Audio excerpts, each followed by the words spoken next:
Cześć moi drodzy, witajcie na kanale Projekt na Piątkę. W dzisiejszym odcinku będę chciał wykonać konstrukcję łóżka piętrowego, które będzie znajdowało się w tym właśnie miejscu. Będzie ono jednocześnie zabudową dla lodówki.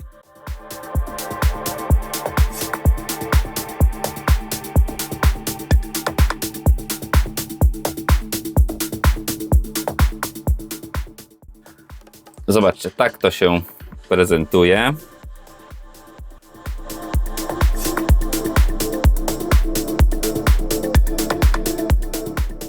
Muszę jeszcze najpierw zrobić maskownicę okna.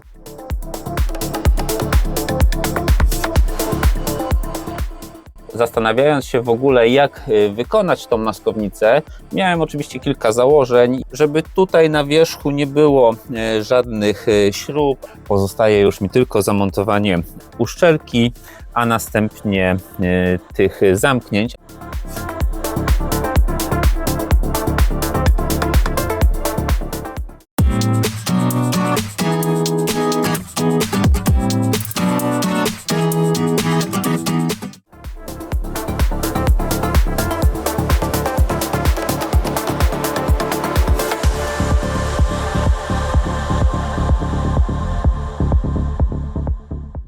Ponieważ ta guma fabrycznie była przybita tutaj takimi naprawdę sporymi zszywkami, a ja mam tylko jedynie takie zwykłe, małe zszywacze, to pomyślałem, że aby mieć pewność, że ta uszczelka mi nie odpadnie, to kupiłem jeszcze trochę takich papiaków i przybiłem w niektórych miejscach tą uszczelkę tak dookoła, po to, żeby właśnie jeszcze lepiej się to trzymało. No dobra, skoro już mam zamontowaną tą uszczelkę, to spróbuję zrobić pierwsze podejście do zamontowania tego klina.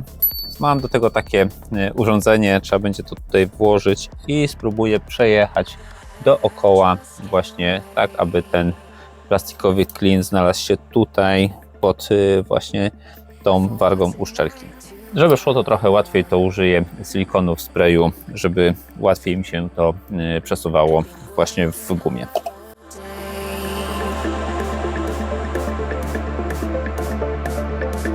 And now it's time to play.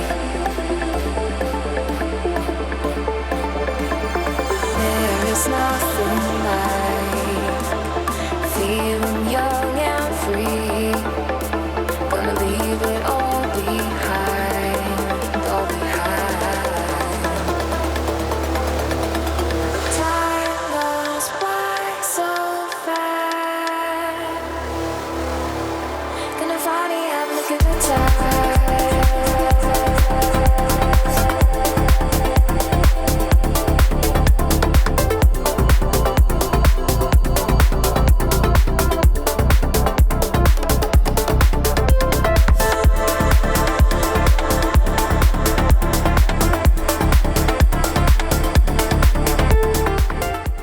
Ok, zarówno siłowniki, jak i zamknięcia są w zasadzie pomontowane.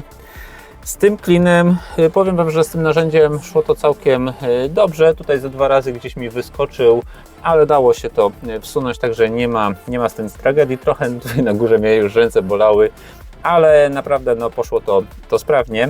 Jedyna kwestia pozostała tutaj z tym zamknięciem. Muszę je troszeczkę poprawić, znaczy ten klin muszę w tym miejscu poprawić, bo nie zaznaczyłem sobie najpierw dokładnie, w którym miejscu to zamknięcie wypada, a zależało mi, żeby to łączenie wypadało właśnie pod tym zamknięciem, po to, żeby po prostu było je mniej widać. Także muszę tutaj sobie tego klina troszeczkę przyciąć, cofnąć go i tutaj go przytnę i zamontuję ten ostatni zamek.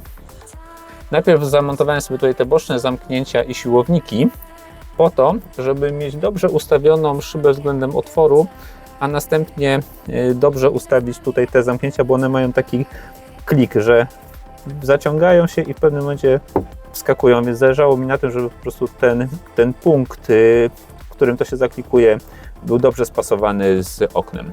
Dobra, w takim razie ja zabieram się tutaj za poprawę tego fragmentu, no i to okno mam już zrobione.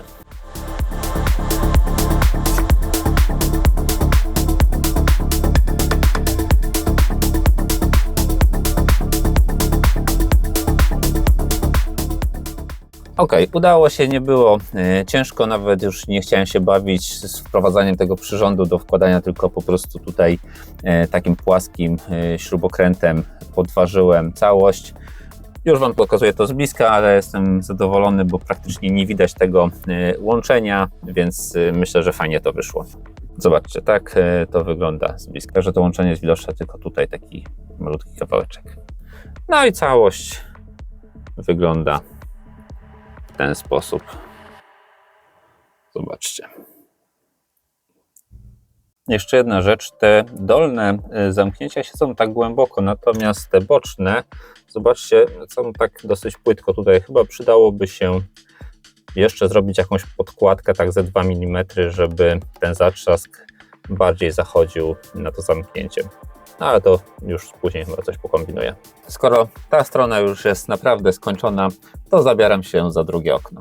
Nie wiem, czy pamiętacie, bo w sumie już trochę czasu minęło, kiedy ostatni raz robiłem coś po tej stronie przyczepy, ale w takim stanie mam w tym momencie tą stronę. Mam zrobione gotowe tutaj siedziska, wystarczy włożyć stolik i można by było kłaść materacę i spać. No ale pozostaje oczywiście kwestia okna, no i oczywiście sufitu, ale to jest zupełnie osobny temat. Więc ja w tym momencie chciałbym zrobić tak samo maskownicę tego okna, tutaj również zrobić oświetlenie LED. Na górze tego oświetlenia LED tutaj nie będzie, także zabieram się najpierw za LEDy, montuję te dystanse tak samo jak tam, no i wycinam z płyty, przymierzam tą maskownicę. Także zabieram się do pracy.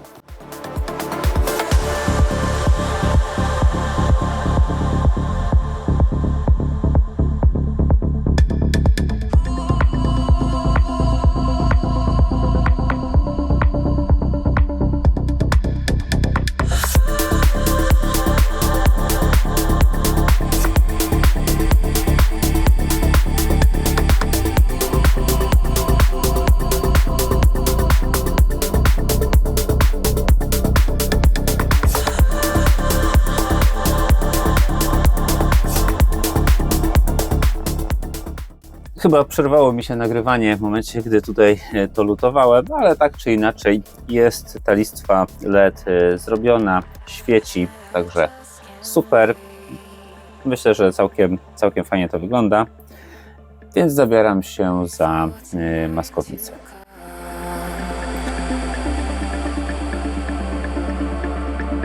Been working hard all day,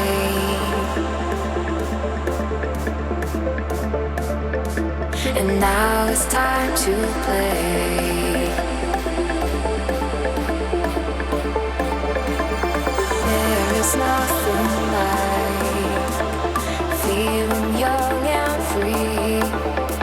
Gonna leave it all behind, all behind. Time goes by so fast. Gonna finally have a good time.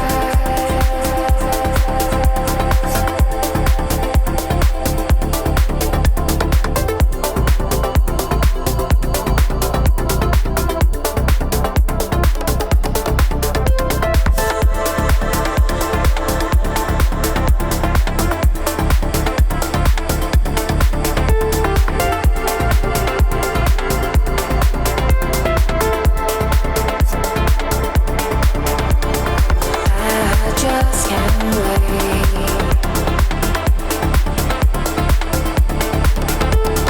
for tonight to come.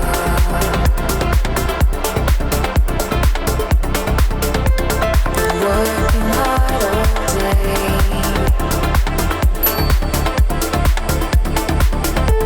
and now it's time to play.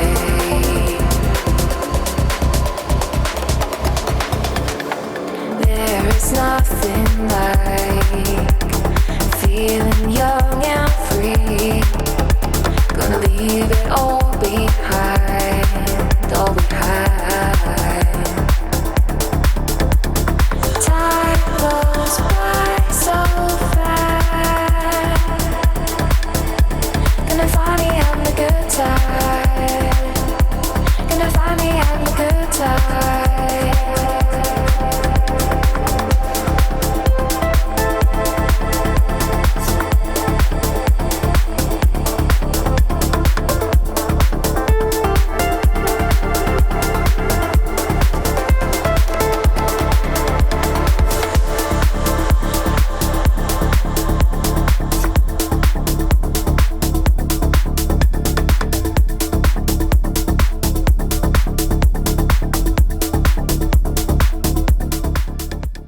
No dobrze, to był długi timelapse, ale ponieważ to była bardzo podobna praca jak w przypadku tego tylnego okna, to już tak jednym ciągiem chciałem Wam pokazać moją pracę tutaj przy tym przednim oknie.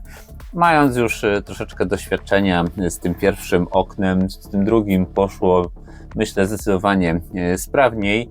Troszeczkę inną technikę sobie obrałem. Tym razem ten uszczelniacz położyłem od razu dookoła i dużo mocniej wywijałem tą uszczelkę, dzięki czemu dużo mniej miałem problemów z tym, że gdzieś dotknąłem się do tego uszczelniacza i później brudziłem sobie ręce i tutaj okolice okna.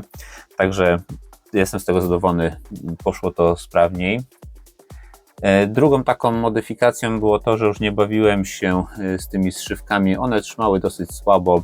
Wziąłem po prostu, założyłem całą uszczelkę dookoła, a później dokładnie poprzybijałem ją tymi gwoździami, papiakami, szczególnie też tutaj przy rogach, po to, żeby ta uszczelka bardzo dobrze przylegała. To jest przednie okno, więc tutaj też będzie woda napierała na przykład podczas jazdy, więc zależało mi na tym, żeby to było zrobione naprawdę bardzo dokładnie.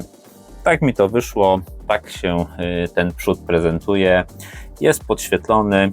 Tutaj jeśli chodzi o boki, to udało mi się to spasować tak na styk. Od razu też tutaj wykończyłem połączenia tej tapicerki. Zrobiłem to w ten sposób, że ten kawałek tapicerki zawinąłem, skleiłem ze sobą i następnie ten zawinięty kawałek skleiłem z tą tapicerką. Także to się trzyma. Tak samo tutaj po tej stronie zrobiłem to małe zgrubienie, które tutaj widać, to jest po prostu kabel, który idzie do podświetlenia tego LED. Także tak to się prezentuje.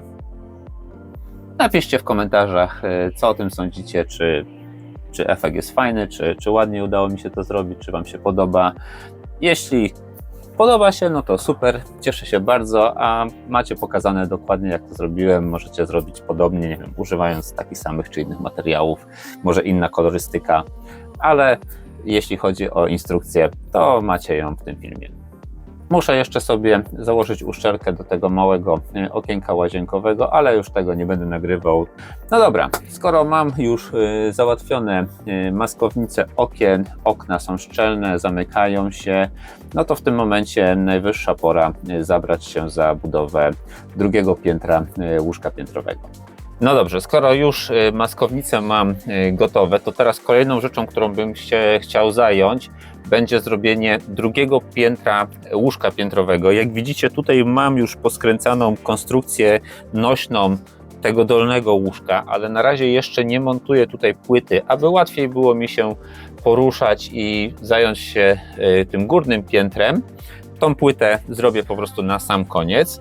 Natomiast jeśli chodzi o to górne piętro, no to tutaj założenia oczywiście są takie, żeby to piętro było z jednej strony jak najlżejsze, a z drugiej strony na tyle wytrzymałe, żeby nic tutaj się nie zarwało. Dlatego właśnie te boki są zrobione ze sklejki brzozowej, która jest dużo mocniejszą sklejką i myślę, że to będzie dobry taki punkt montażowy, jeśli chodzi o całą konstrukcję nośną.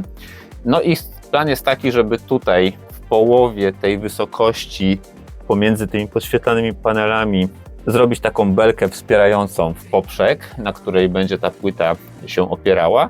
Tak samo tutaj z tej strony. No i oczywiście będę musiał gdzieś tutaj zrobić jakieś schodki do wchodzenia na górę.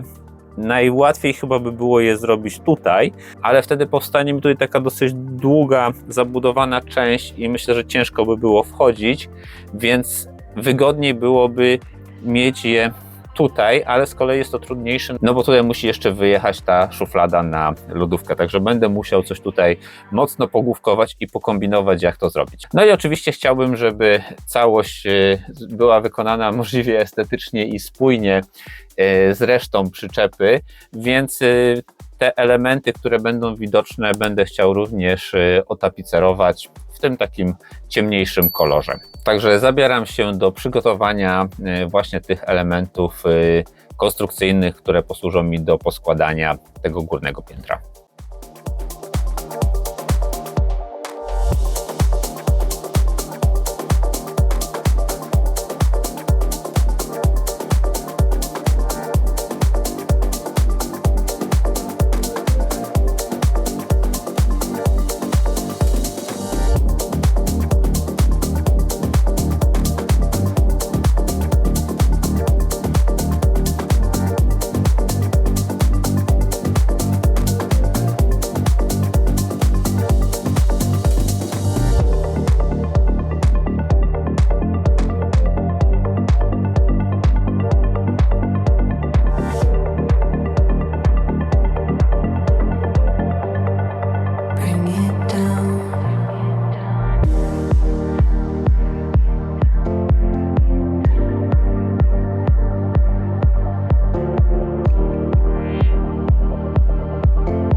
Pierwszą belkę wspierającą mam gotową. Już Wam tłumaczę, co tutaj wyrzeźbiłem i dlaczego tak. Otóż bardzo mi zależało na tym, żeby zrobić ją w ten sposób, żeby była tapicerowana i żeby nie było widać żadnych wkrętów jakby z zewnątrz, żeby to ładnie wyglądało. I wymyśliłem sobie w ten sposób, że ta płyta do leżenia będzie tutaj, opierać się na tej tapicerowanej kantówce. Natomiast to będzie taka deska, która z jednej strony będzie zapobiegała, żeby materac się nie przesuwał poza łóżko, żeby córka nie kopała gdzieś tam w czasie snu w szybę, oraz to będzie jakby element nośny z tego względu, że w pionie ona jest dosyć szeroka, więc tutaj będzie bardzo wysoka sztywność tego elementu, no a co za tym idzie, będzie bardzo dobrze podpierać łóżko. Natomiast jeśli chodzi o elementy mocujące, to wybrałem tutaj takie kątowniki. One będą przykręcone do tych bocznych ścian łóżka. Już to montuję i pokażę Wam, o co mi chodzi, jak to będzie wyglądało już na przyczepie. Zobaczcie, tutaj jest okno i od okna będzie widać tą część tapicerki, więc zależało mi tutaj, żeby nie było właśnie żadnych wkrętów, żeby przy na przykład otwartym oknie to ładnie wyglądało. Natomiast to będzie zamontowane tutaj w ten sposób. O. Mniej więcej tak. I na to będzie przykręcona płyta. Tutaj ta belka oczywiście z jednej i z drugiej strony będzie przykręcona do tych ścianek. Muszę tylko dobrze tutaj wymierzyć wysokość, na której zostało to zaplanowane. No i za chwilkę tutaj zrobię drugą taką samą belkę. No i będzie można montować tą płytę, na której będzie się już leżało. No dobra, czas to zamontować. Wymieniłem jeszcze te kątowniki na troszeczkę inne, bo tamte były z przetłoczeniem i przez to troszeczkę mi tutaj nie pasowały, ale są w zasadzie takie same jak tamte. Będzie tutaj mały problem, żeby to w pojedynkę zamontować. Myślę, że może być ciężko, z tego względu, że jest to dosyć długi element, no ale spróbuję. Spróbuję sobie to może najpierw jakoś przymierzyć.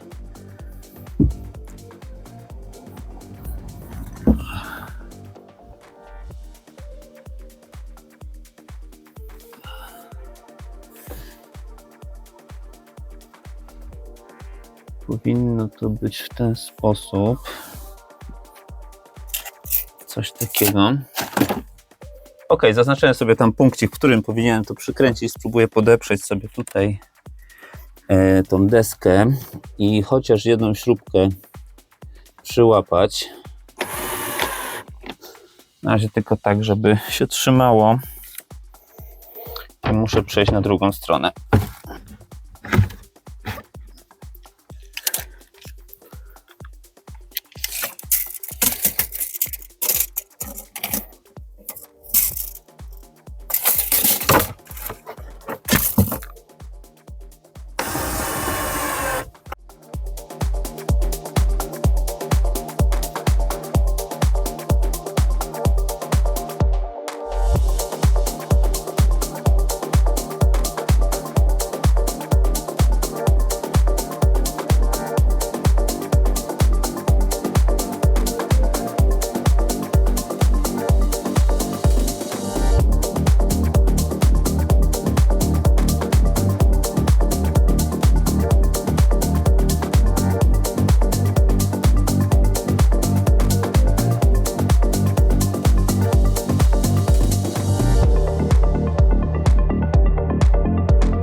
Chyba czas na małe podsumowanie, co tutaj zrobiłem. Otóż pierwsza rzecz to przykręciłem tutaj do ścianki tą płytę OSB po to, żeby ona trzymała mi kąt prosty tej ściany względem podłogi i żeby ta ściana mi się tutaj jakoś dziwnie nie wyginała w momencie, gdy będę przykręcał do niej łóżko.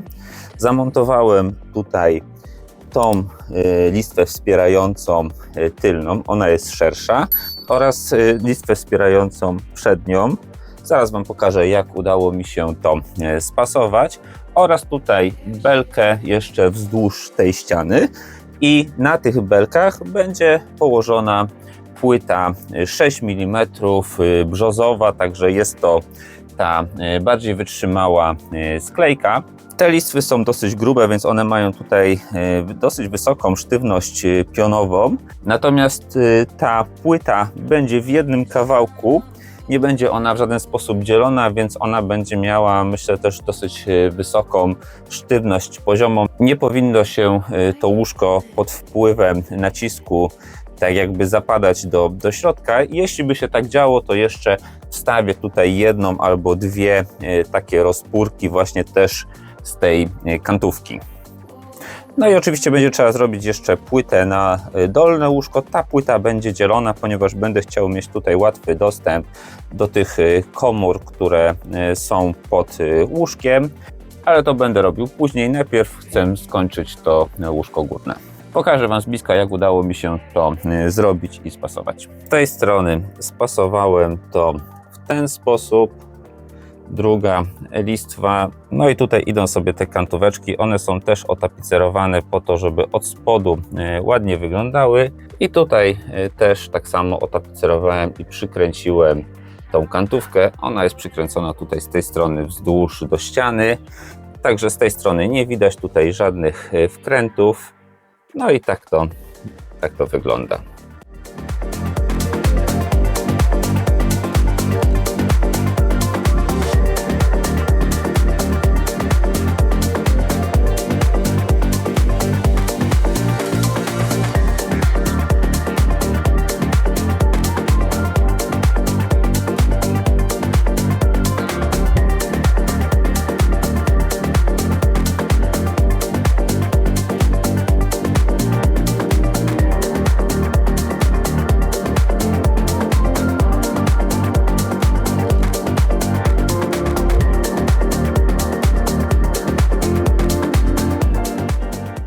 Zobaczcie, tak to wygląda. Powiem Wam, że jak na pierwsze cięcie, takie pierwsze podejście, to wyszło wręcz idealnie. Powiem szczerze, że jestem w szoku, że tak udało się tą płytę dopasować. Tak ona wygląda tutaj z góry, natomiast od spodu wygląda w ten sposób. I oczywiście, żeby tutaj było ładnie, to też będę chciał ją otapicerować. Jeśli chodzi o tapicerkę na tej płycie, to tutaj będzie najprostsza możliwa opcja, czyli po prostu obiję tym ciemnym materiałem spód płyty bez żadnej włókniny, tylko po prostu, żeby przykryć drewno. Także zabieram się za takerowanie.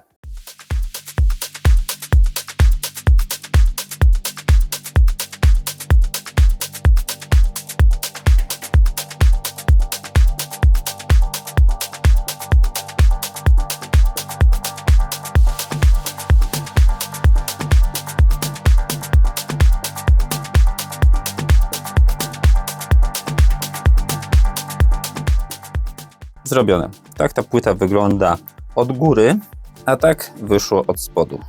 No dobrze, płytę mam już gotową, więc chyba czas na ostateczny montaż. Pasuje, jakby była stąd. Także super. Tutaj muszę tylko ostrożnie zrobić, bo tam są te wkręty.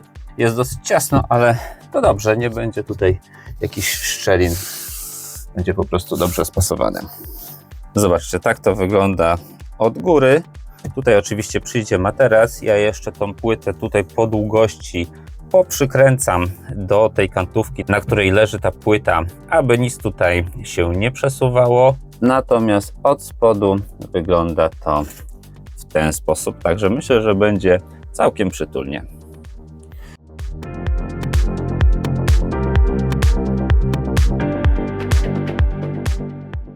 Chyba ostatnią rzeczą, która pozostała mi do zrobienia przy tym górnym łóżku, jest zrobienie kilku rozpórek, na pewno 2 dam po bokach, które będą usztywniały całą konstrukcję oraz maskowały wkręty. Tutaj przykręciłem tą listwę i z tej strony wygląda to tak. Także zobaczcie, tutaj nie widać już żadnych wkrętów, tak to jest spasowane i ta listwa przykrywa właśnie te wkręty, które widać od spodu. Tak samo zrobię oczywiście po tej stronie. All of that time washed over us. Ripples that break apart our trust. How can we go back? To może czas na małe podsumowanie. Tak to na ten moment wygląda. Tutaj już odkręciłem tą płytę, która trzymała mi ścianę w pionie. Jeśli chodzi o górę, to górne piętro wygląda w ten sposób. Tutaj z drugiej strony w ten sposób. Tak, udało mi się to spasować ze sobą, te elementy, także myślę, że powinno to być ok. Tutaj w ten sposób. Oczywiście tutaj jeszcze przyjdzie materac, ten materac będzie mniej więcej do tej wysokości. Natomiast jeśli chodzi o dół, to cała góra tutaj jest wytapicerowana. Nie widać, tak jak mówiłem, żadnych wkrętów. Dół tutaj też już uprzątnąłem, żeby tutaj już mieć miejsce i przyjdzie na to ta górna płyta. No i ta strona wygląda tutaj w ten sposób. Także tutaj z tym dołem powinno pójść dużo szybciej niż z górą. Tam przez tą tapicerkę było trochę zabawy. Tu muszę tak naprawdę tylko dociąć płytę na wymiar, no i wytapicerować ten front, ale to nie jest element nośny, to jest tylko maskownica, więc to nie jest jakby element kluczowy dla samego łóżka. Dobra, więc biorę się w takim razie za przycinanie tej płyty. That's when I knew. All of my fear held me back. All of your tears fell through the cracks. How can we go back?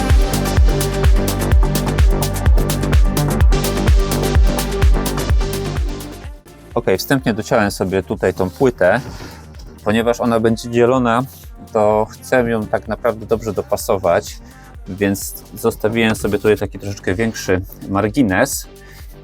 Przyłożę, pozaznaczam i dotnę ją już tak, jak ma być. Myślę, że w ten sposób to będzie. Ta maskownica w tym momencie mi tutaj troszkę przeszkadza.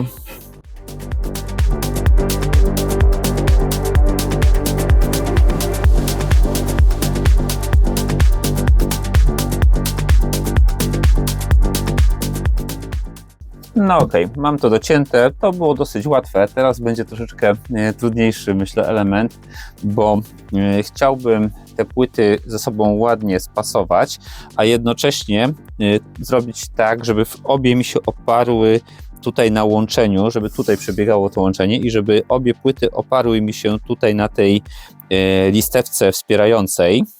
No a że ona jest dosyć wąska, to nie chcę zrobić tego w ten sposób, że przetnę jedną i drugą, no bo wspierałyby się na bardzo małej części i wymyśliłem, że zrobię to w ten sposób, że zrobię taką jakby falkę w ten sposób i dzięki temu jedna i druga płyta będzie mi się wspierała na tej listewce. Nie będą one względem siebie się przesuwały. No i chcę zrobić to właśnie za pomocą takich łuków, a nie jakichś ostrych cięć, żeby nie dochodziło do jakichś pęknięć płyty w rogach, takich właśnie ostrych nacięć. Także myślę, że to mi się tutaj sprawdzi i będzie się fajnie spisywało zarówno jeśli chodzi o kwestie nośne, jak i o kwestie takie właśnie wkładania, wyciągania pojedynczych płyt, jeśli będzie taka potrzeba. Pozaznaczałem sobie tutaj spasowanie tych płyt, tak samo zaznaczyłem sobie tutaj, gdzie ona mi się kończy oraz zaznaczyłem listewkę od spodu, jak ona przebiega. Myślę, że chyba najprościej będzie wyjąć tą płytę stąd, skręcić ją ściskami stolarskimi żeby mi się to nie przesuwało i wtedy dwie płyty właśnie tak ze sobą ściśnięte jednym cięciem przeciąć. Dzięki temu ta linia cięcia będzie na jednej i na drugiej płycie dokładnie taka sama. Falling in slow motion. I'm bad at emotion. That's when I knew.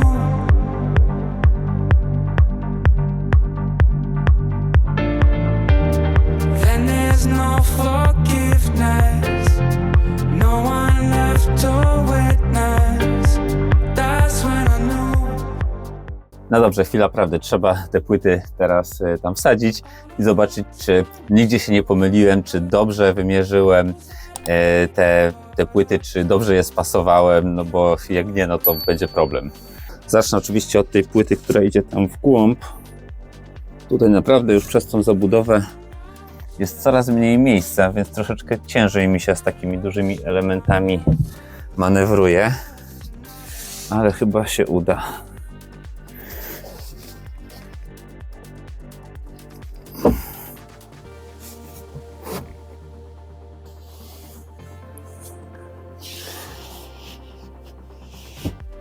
Chyba wymierzyłem w miarę dobrze, bo widzę, że ta listewka wypada mi w połowie tych łuków, także powinno wszystko się zgadzać. Szkoda tylko tutaj, kurczę, że nie mam podparcia w tym momencie. Coś będę musiał tutaj pokombinować, bo to jest taki dosyć newralgiczny punkt. No ale zobaczymy, może nie będzie źle.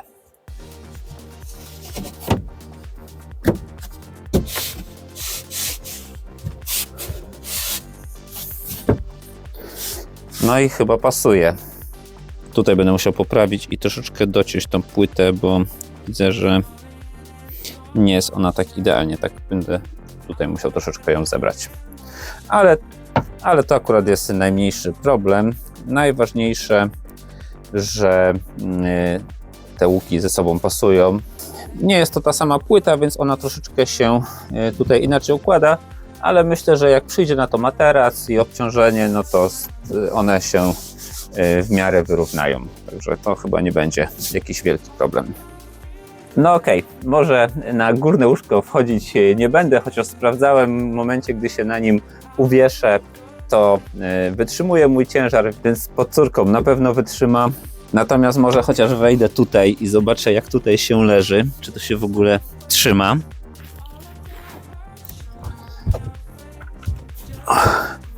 Wiecie co, jest tutaj naprawdę zaskakująco dużo miejsca, naprawdę fajny kącik. Myślę, że będzie tutaj dzieciakom fajnie się spało, także chyba będą zadowolone.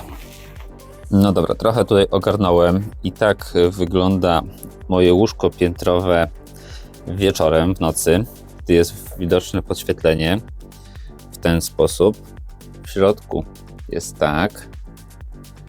Tutaj na górze wygląda ono w ten sposób. Tu oczywiście przyjdzie tapicerka. I tu jest tak. Muszę tutaj zrobić jeszcze tapicerkę na tej maskownicy, ale skończył mi się ten ciemniejszy materiał, także muszę go domówić. Ale tak jak mówiłem, ta maskownica nie jest elementem nośnym, więc nie przeszkadza to w użytkowaniu łóżka. Wróciliśmy już ze zlotu fanklubu Niewiadówek. Kto nie widział materiału, tutaj postaram się Wam go gdzieś podlinkować. Na zlocie odebrałem materacę, no ale wyjazdy wyjazdami, a przyczepka dalej jest nieskończona, więc trzeba zabierać się do pracy.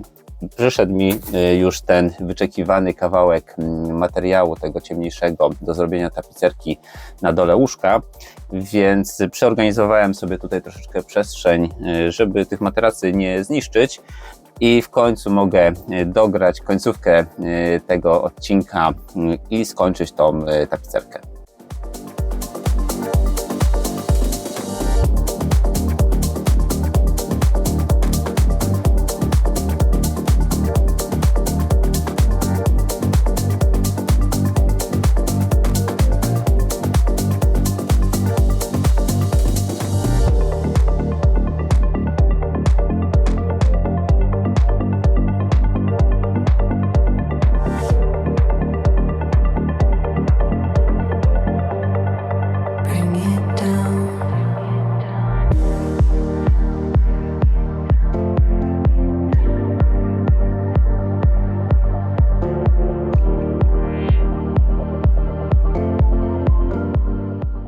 No dobra, mamy to. No nie był to łatwy element, trochę tutaj musiałem powalczyć, żeby zrobić te wszystkie łuki tak, żeby nie było żadnych zmarszczek, zagięć materiału, także trochę walki to wymagało. W dodatku strasznie mi to na raty szło.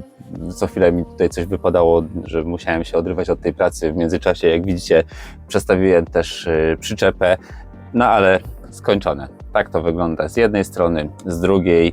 Zaraz Wam pokażę jeszcze to oczywiście z bliska i myślę, że czas zamontować to już do łóżka, żeby w końcu to łóżko mieć już skończone. Zobaczcie, tak to wyszło z bliska. No udało się tutaj tak to wyprowadzić, żeby tych zmarszczek, szczególnie tutaj na tych łukach, nie było. Na tym mi bardzo zależało. No okej, tak to będzie wyglądało, tak będzie to tutaj zamocowane. Oczywiście będę musiał to jeszcze poprzykręcać, ale wstępnie zaplanowałem sobie to w ten sposób. Tutaj maskownica od tej strony będzie przykręcona do tych elementów nośnych łóżka, do podłogi i tak to będzie wyglądało. Najważniejsze dla mnie było, żeby tutaj ta szuflada się mijała, ale jest tutaj zapas, także myślę, że będzie w porządku.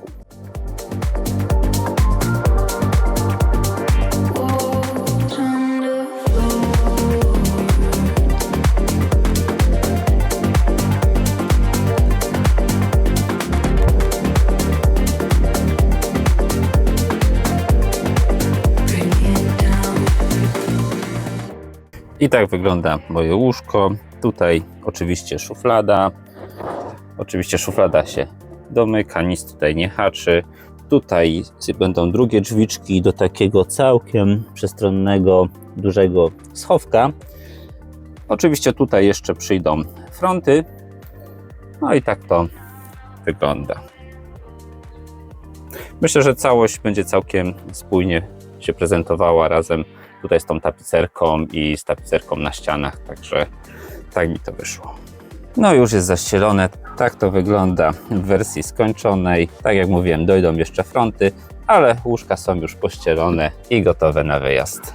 Trochę mi zeszło z budową tego łóżka, myślałem, że szybciej je skończę, no ale były pewne problemy z dostępnością. Natomiast bardzo się cieszę, że w końcu jest ono już skończone i dzieci mogą w zasadzie z niego korzystać. Jeśli podoba Ci się to, co zrobiłem, podoba Ci się mój projekt, oczywiście będę wdzięczny za łapkę w górę, subskrypcję i do następnego.